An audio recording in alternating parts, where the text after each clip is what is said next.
नमस्कार दोस्तों, चैनल पर आपका स्वागत है। आज की वीडियो में हम 104वें संविधान संशोधन के बारे में पढ़ेंगे और जानेंगे कि इसमें क्या प्रमुख है, जो है ये संविधान संशोधन किससे संबंधित है। तो चलिए देखते हैं। देखिए, जो 104वां जो संविधान संशोधन है वह जो रिजर्वेशन है शेड्यूल कास्ट और शेड्यूल ट्राइब्स का लोकसभा में और विधानसभा में, उसका जो पीरियड है वो 10 साल बढ़ाने के लिए किया गया था। और ये जो एक्ट है ये 25 जनवरी 2020 से प्रभावित होगा और इसमें आर्टिकल 334 में संशोधन किया गया था। ठीक है, यानी कि अब जो शेड्यूल कास्ट और शेड्यूल ट्राइब्स हैं उनको जो सीटें आरक्षित मिलती हैं लोकसभा में और विधानसभा में, वो 2020 जनवरी को ख़त्म होने वाली थी, जो पिछला जो संविधान संशोधन के तहत मिली थी।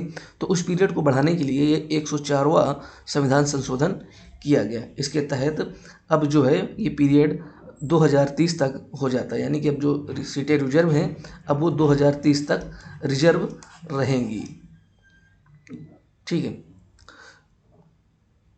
क्योंकि आपको पता है कि जो पिछली बार जब ये सीटें बढ़ाई गई थी वो 95 संविधान संशोधन के द्वारा वो बढ़ाई गई थी। अब देखते हैं, इसमें एक और प्रावधान भी किया गया।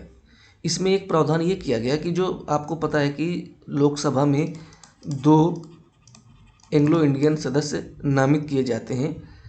ठीक है, राष्ट्रपति द्वारा और प्रधानमंत्री की सलाह पर। ठीक है, अगर उनका उचित प्रतिनिधित्व लोकसभा में या विधानसभा में नहीं है, अगर वो चुन के आ गए हैं तो कोई बात नहीं, अगर कोई भी प्रतिनिधित्व नहीं है तो 2 सदस्य लोकसभा में और 1 सदस्य जो है कि विधानसभा में नॉमिनेट किया जाता था।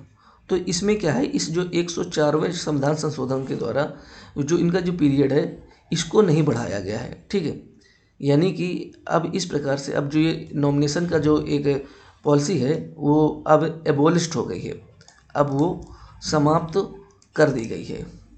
ठीक है, ये भी इस एक्ट में प्रमुख प्रावधान किया गया था।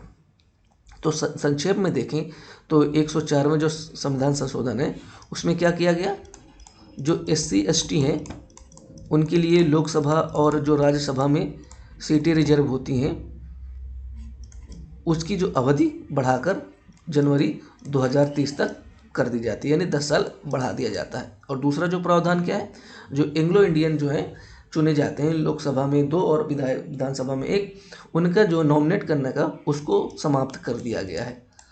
तो ये 2 प्रमुख प्रावधान इस 104वें संविधान में संशोधन में हुआ था। अगर बात करें ये 104वां संविधान संशोधन जो था, ये बिल संख्या अगर इसकी पूछें तो ये 126वां संविधान संशोधन बिल था। ठीक है, यानी कि कुछ बिल पास नहीं होते हैं, कुछ पास हो जाते हैं, तो यानी ये 126वां संविधान संशोधन जो बिल था। तो यही था इस चीज़ में 104वें संविधान संशोधन में। इसके बाद हम अगले वीडियो में देखेंगे और एक महत्वपूर्ण संविधान संशोधन बिल। तो फिलहाल इस वीडियो में इतना ही है। इसी तरह हम छोटे छोटे वीडियो के माध्यम से प्रमुख संविधान संशोधन को पढ़ेंगे और याद करेंगे। चलिए, आज की वीडियो में इतना ही, मिलते हैं नेक्स्ट वीडियो में। तो इन 2 पॉइंट को आप याद रखे रहिएगा कि 104वां संविधान संशोधन किससे संबंधित है। ठीक है।